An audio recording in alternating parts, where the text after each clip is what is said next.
Jeremias, capítulo 52. A queda de Jerusalém. Zedequias tinha 21 anos de idade quando se tornou rei de Judá, e reinou 11 anos em Jerusalém. A sua mãe se chamava Amutal, filha de outro Jeremias, que vivia na cidade de Libna. O rei Zedequias pecou contra Deus, o Senhor, fazendo o que era errado, como o rei Jeoaquim também havia feito. O Senhor ficou muito irado com o povo de Judá e de Jerusalém, e por isso fez com que fossem levados como prisioneiros. Zedequias se revoltou contra o rei da Babilônia. No ano 9º do reinado de Zedequias em Judá, no dia 10 do 10º mês, o rei Nabucodonosor da Babilônia veio com todo o seu exército e atacou Jerusalém. Eles acamparam fora da cidade e construíram torres em volta para cercá-la. A cidade ficou cercada até o ano 11 do reinado de Zedequias. No dia 9 do 4º mês daquele mesmo ano, a fome apertou na cidade. O povo não tinha nada para comer. Quando os babilônios abriram brechas nas muralhas, todos os soldados judeus tentaram fugir durante a noite, embora a cidade estivesse cercada. Foram pelo caminho do Jardim Real, atravessaram o portão que liga as duas muralhas e fugiram na direção do Vale do Jordão. Mas o exército dos babilônios perseguiu o rei Zedequias e o prendeu na planície de Jericó. E todos os seus soldados o abandonaram. Zedequias foi levado como prisioneiro ao rei Nabucodonosor, que estava na cidade de Ribla, na região de Amate. Ali Nabucodonosor o condenou. Em Ribla, o rei da Babilônia mandou matar os filhos de Zedequias na presença do pai. Também mandou matar as autoridades de Judá. Depois, mandou furar os olhos de Zedequias e o prendeu com correntes de bronze, a fim de levá-lo para a Babilônia. E Zedequias ficou na prisão em Babilônia até o dia da sua morte.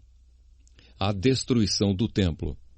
No ano 19º do reinado de Nabucodonosor da Babilônia, no dia 10 do 5º mês, Nebuzaradã, conselheiro do rei e comandante-geral do seu exército, entrou em Jerusalém. Ele incendiou o templo, o palácio do rei e as casas de todas as pessoas importantes de Jerusalém. Os seus soldados derrubaram as muralhas da cidade, e Nebuzaradã levou como prisioneiros para a Babilônia os que haviam sido deixados na cidade, os que haviam fugido para o lado dele e o resto dos operários especializados. Mas deixou em Judá algumas das pessoas mais pobres e as pôs para trabalhar nas plantações de uvas e nos campos. Os babilônios quebraram as colunas de bronze e as carretas que estavam ao lado do templo e também o grande tanque de bronze. Então levaram todo o bronze para a Babilônia. Levaram as pás e as vasilhas usadas para carregar as cinzas do altar e as tesouras de cortar pavios de lamparinas. Levaram as tigelas, onde era recolhido o sangue dos sacrifícios, as vasilhas de queimar incenso e todos os objetos de bronze usados no culto. Levaram todas as peças feitas de ouro ou de prata, as vasilhas pequenas, os pratos de carregar brasas, as tigelas em que era recolhido o sangue dos sacrifícios, as vasilhas para a cinza, os candeeiros, as vasilhas de incenso e os vasos usados nas ofertas de bebidas.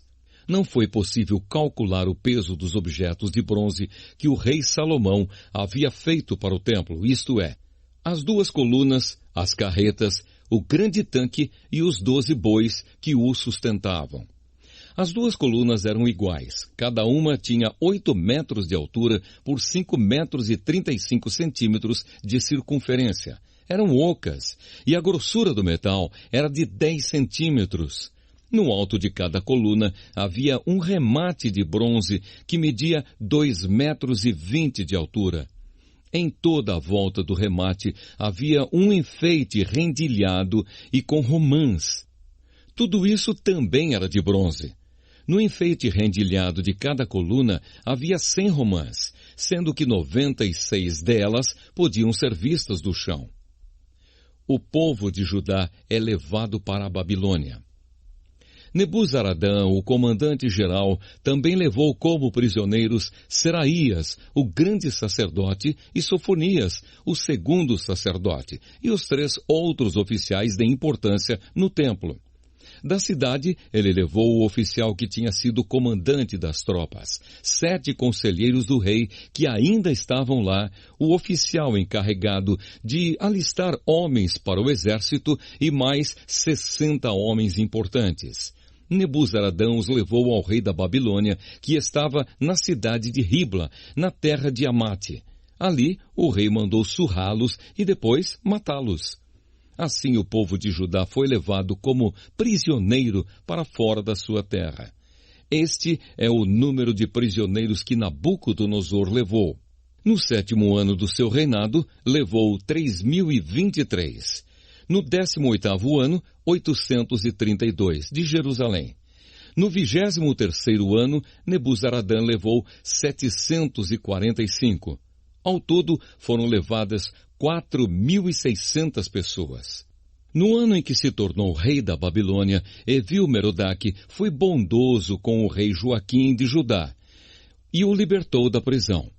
Isto aconteceu 37 anos, 11 meses e 25 dias depois que Joaquim havia sido levado como prisioneiro.